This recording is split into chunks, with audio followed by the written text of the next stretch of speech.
Can I start now or? Yeah, okay.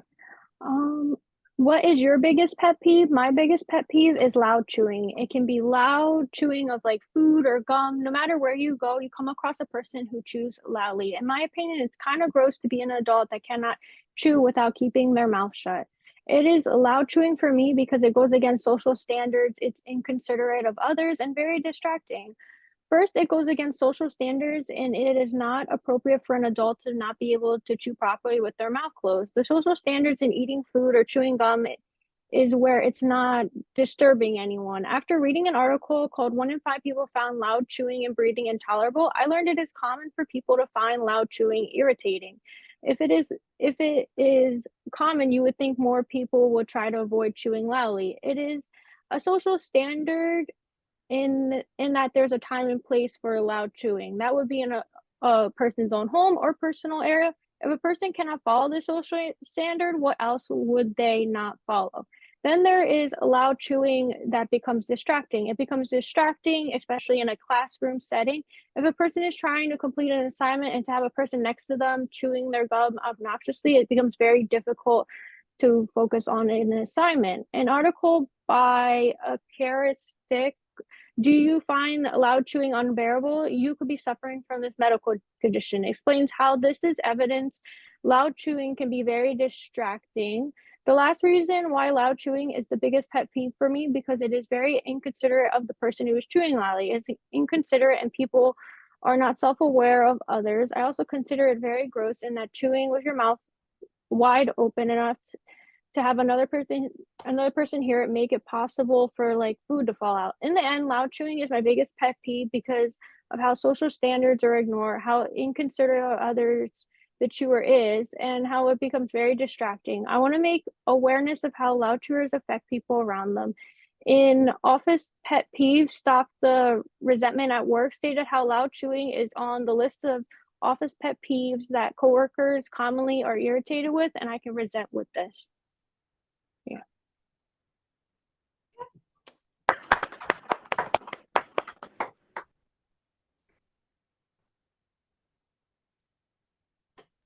Question. Yeah.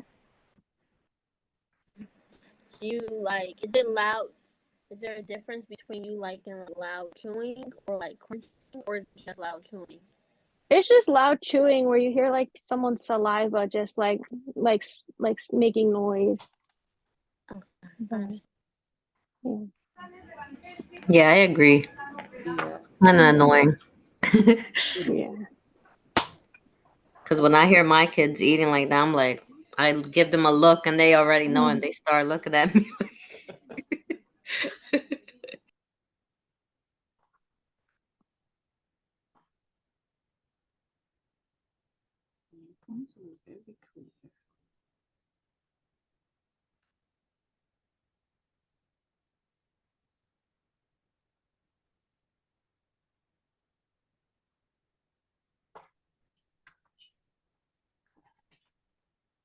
All right, James, you ready?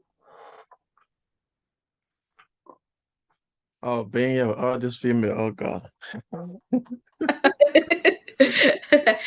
Go, You're one James. of a kind today.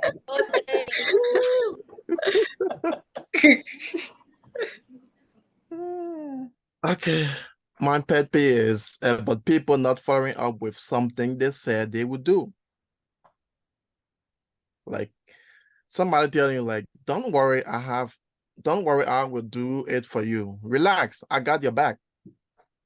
So I came up with three reasons. Like one, I would say people don't know how to keep promises.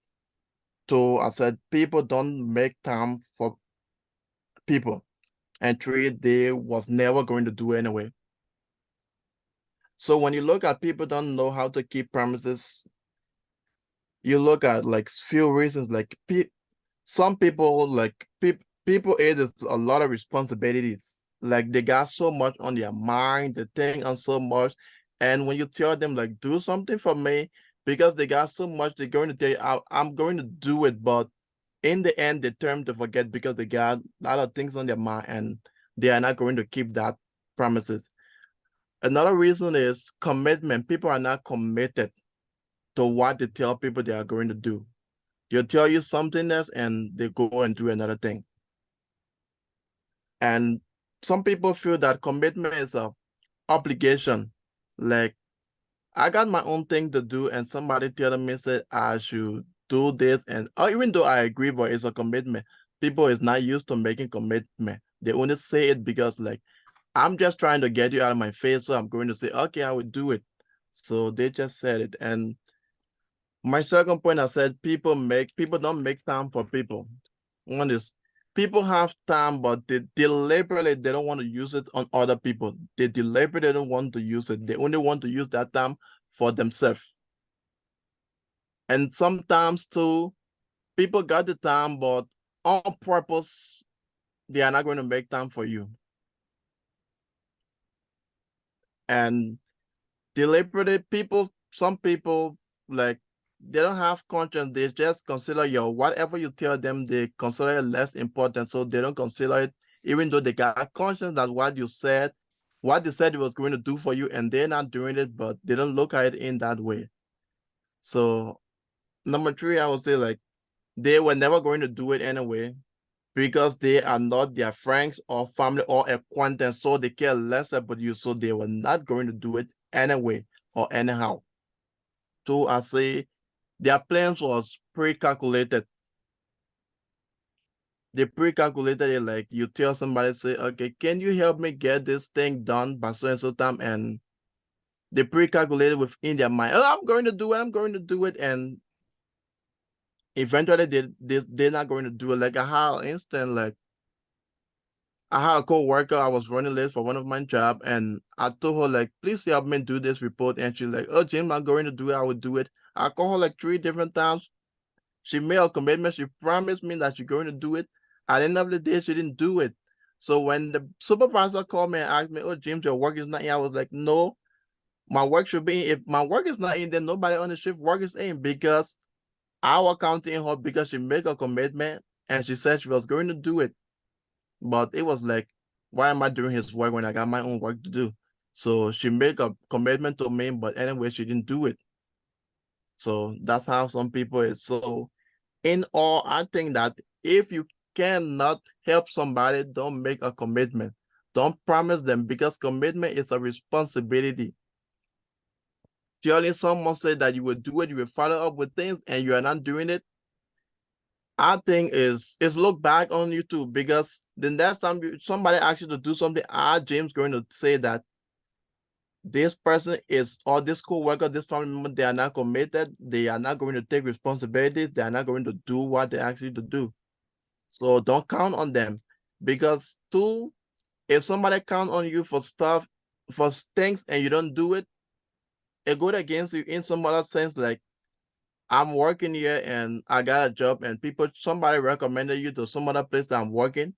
I'm going to be like, she don't stand as a team. She's not a team player. So she's not going to do what you ask her to do. She's all by herself. And that's how some people is. Some people are not committed. Some people, you count on them, you're not going to benefit anything. Like now, see what happening to businesses and things. So that's what I say, like following up with something, people not following up with something that they said they would do for people, it's a huge setback. So in my closing statement, I will say, like, you are not you had the intention of not following up with something for me. Don't give me that insurance or that assurance that you're going to do it, because I relied on you, I trust you, and I put my job on the line because I know you was going to do it as a team player. So that have been my problem, and I've gone through that in so many jobs now, to the extent that if I have to do something, I don't trust people easily. I will stay there and do whatever I am to do to keep myself safe. Thanks.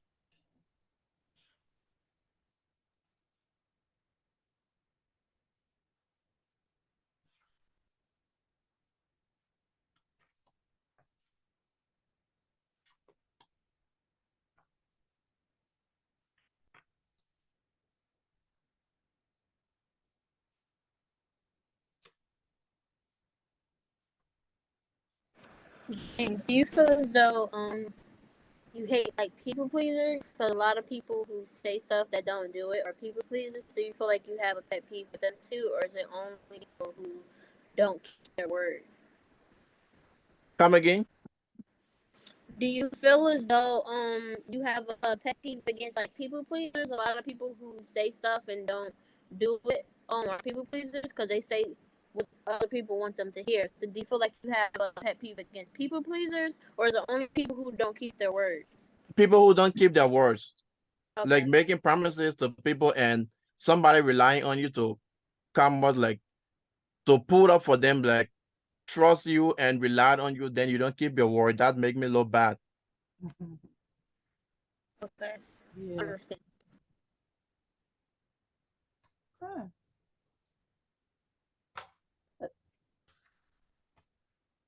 All righty. Susie, we can't see you. There's that lovely face. Are you going to be delivering a speech tonight? Yes, ma'am. I'm sorry. We just moved and the connection Okay. is. All right. Did you submit it? Did you upload it to Blackboard? I did. Did you get it? No, you maybe did it after I looked. I just went in to look at to Taishira, so I didn't see it. But let me check now.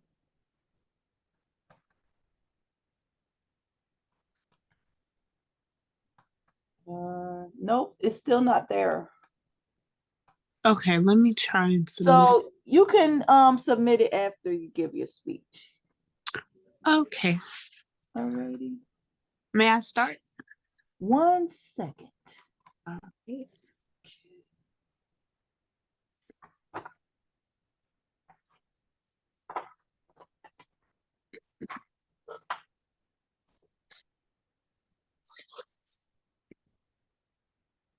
Okay, Susie, we're ready.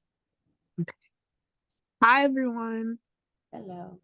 Today I will be speaking about a topic that affects us all, pet peeves, specifically the infuriating habit of interrupting others when they are speaking.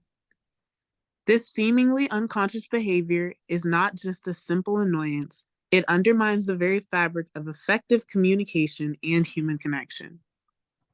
Let's start with the disrespect in interruption. Interrupting others is inherently disrespectful. When we interrupt someone, we're essentially saying that our thoughts are more important than theirs, dismissing their opinions and experiences. This act of disrespect erodes the foundation of healthy dialogue and mutual understanding. There's also a psychological impact. Let's think about why interruption really upsets people so much and delve into the human psyche. Firstly, frustration and anger. When we're interrupted, a natural response is frustration and anger. It triggers an emotional reaction because it communicates that our thoughts are not valued, leading to feelings of insignificance and rejection. No one wants to feel that way. Secondly, undermining confidence. Constant interruptions can undermine our confidence to express ourselves. If our ideas are repeatedly dismissed, we might start doubting our worth, leading to diminished self esteem and inhibiting our willingness to engage in conversations. Allow me to back these assertions with credible sources. According to a study published in the Communication Studies Journal, interruptions hinder effective communication by disrupting the natural flow of conversation. Furthermore, an article from Psychology Today highlights that interruptions can lead to increased stress and decreased positive productivity, emphasizing the psychological toll this behavior takes on individuals. So, how can we address this issue and promote respectful communication? First, we can start by cultivating active listening skills, focusing on understanding others before formulating our responses. You cannot listen and speak at the same time. So, this empathetic approach encourages a more respectful exchange of ideas. Secondly, patience is key. By allowing others to express themselves fully before responding, we foster an environment where everyone feels heard and respected. Let's return to the golden rule. Treat others like you would like to be treated. Don't interrupt people if you would not like it to be done to you. In conclusion, interrupting others when they are speaking is not merely a minor annoyance. It's a significant impediment to genuine understanding and connection between individuals. It is terrible for communication. Let us pledge to be mindful of our communication habits, valuing the thoughts and experience of others as much as our own. Together, we can create a more respectful and empathetic society where everyone's voice is heard and respected. Thank you.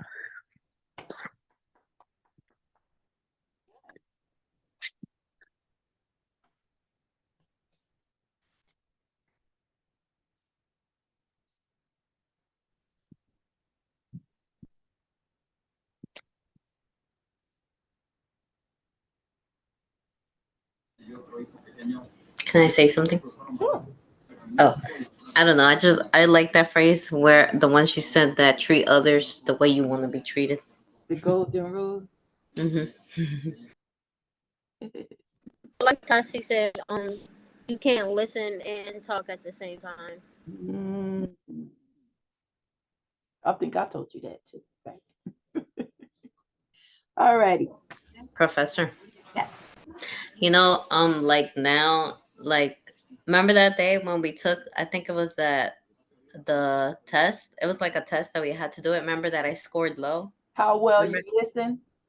Remember? And Yes. then every time like I'm about like, when like I'm listening to somebody like, like a kind of not like an argument, but like, something like that. And every time I'm about to like interrupt, I'm like, Professor, the professor. I'm like, I gotta finish, like gotta let them finish and then respond. That's right. Listen to the whole So story, yeah. the whole all everything, and then make your And judgment. then respond. Yep. Because naturally we start. See, we can think quicker than we can speak. So the thoughts come in our head, and then we want to express it. But we have to be mindful, you're right, that let the person finish first, and then you can express what you want to say. Because you may say something different if you hear everything or listen to everything that the person is saying. And if it's an argument, you can gain better understanding for your counter argument too. Very good. Yes. I'm learning. All right. It's working. It worked. It works. It works. Mhm. If you put a lot of these things that we talk about into practice, you will see it does work. One of my favorite things that I like to do when my husband makes me mad is not talk to him. And what did we say that was? Disconfirmation. Remember that? Because nobody wants to be ignored or unheard. Everybody wants the attention that they feel they deserve. So when you ignore the person and don't talk to them, it really does infuriate people. All right, so I guess that's all of our speeches tonight. I want to go over some information on informative speaking tonight. And Susie, don't forget to upload your speech, okay, before we leave tonight. So, but make sure you go and listen to the lecture too as well. All right, so I'm going to pull up this is a short lecture, and then we'll be ready to go for the night. Next week, we'll talk about persuasive speaking, and hopefully, if we get a chance, special occasion, and then the next week, you can have to work on your speech and not come to class. You just work on your speech.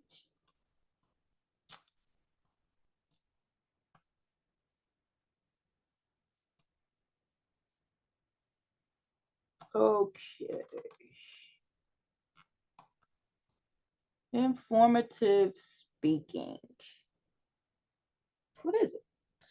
It is a speech designed to convey knowledge and understanding. Remember when we talked before the difference between that and the persuasive speech, right? Where you're trying to get someone to believe or think or do something. All right, so informative speeches, we gain better understanding. And the information that's given should be communicated accurately, clearly, and made meaningful and interesting to your audience.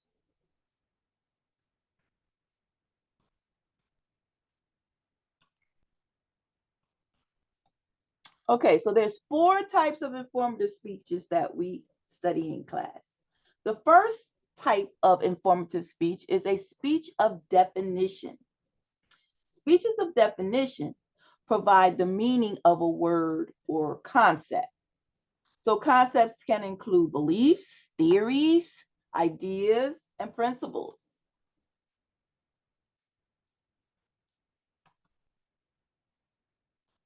Second type of speech, of informative speech, is a speech of description, using words to depict or portray a person, place, object, or experience. And it is anything that is visible, tangible, and stable in form.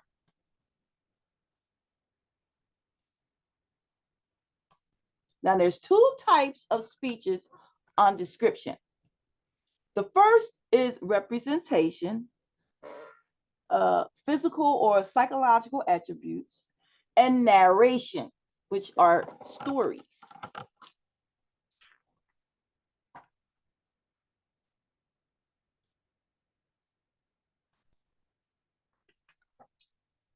The third type of speech, of informative speech, is a speech on explanation. And this is when you reveal why something occurred or how something works. And you have to be very clear, use clear, concrete language, and avoid jargon that's unfamiliar to listeners. Now, remember, we talked about that in class, where we said that you need to be mindful of the audience and who you're speaking to. Because if you're speaking to a group of techies in the field, then the jargon is perfectly fine. But if the people are not experts in the field or in that field and know about that field, then you have to be careful about the jargon that you use, and you need to define it if it is something that may be unfamiliar. The fourth type is a speech on demonstration. That's showing how to do something by doing it as it is explained. Okay, these are mainly speeches on processes. Now, there's 2 types of speeches on process. You said, well, Professor, what's a process? Process is a systematic series of actions that leads to a specific result or product. They explain how something is made, how something is done, or how something works.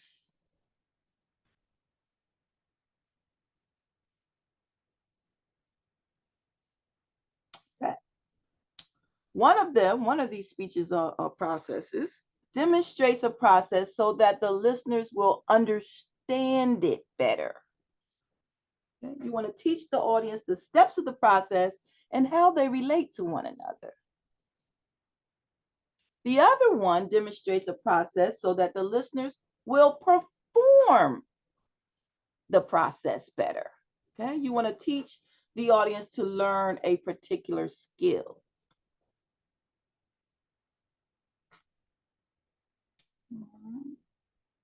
So we're going to talk about 5 guidelines for informative speeches, informative speaking. First one, don't overestimate what the audience knows. Okay, explain step by step without any shortcuts. The second of the 5 guidelines for informative speaking is relate the subject directly to the audience. Include your audience throughout your speech.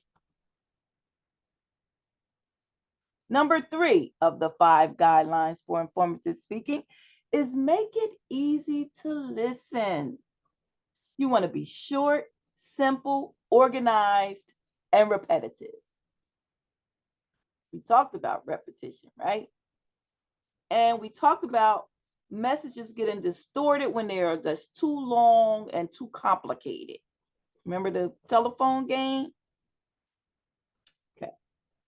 Number 4 of the 5 guidelines for informative speaking is to avoid abstractions. Okay. Instead, you want to use descriptive statements that depict ideas with clarity and vividness. Okay. You want to communicate your internal feelings. When you're using abstractions, when you're avoiding abstractions, you want to use contrasting statements of the differences among 2 or more ideas. This, you want to put your ideas into concrete terms. The listener will understand it better. And finally, when you are trying to avoid abstractions, you want to use comparative statements of the similarities among 2 or more ideas. You want to put your ideas into concrete, familiar terms for your audience. And the number 5 of the 5 guidelines for informative speaking is to personalize your ideas. You want to present them in human terms that relate in some fashion to the experience of the audience.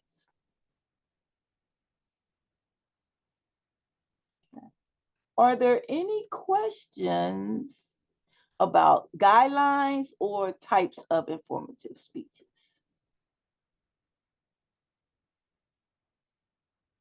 Okay.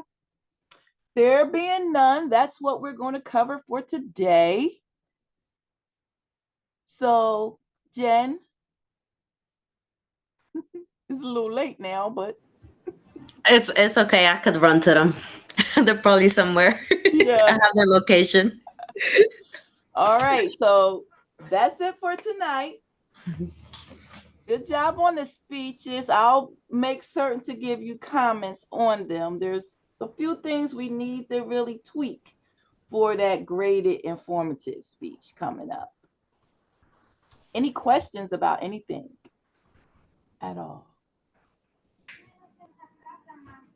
No questions? All right, everybody be safe and have a good evening. Don't eat too much candy. All right. Bye. Bye. Bye, everyone. Happy Halloween. Happy Halloween. You too. Thank you.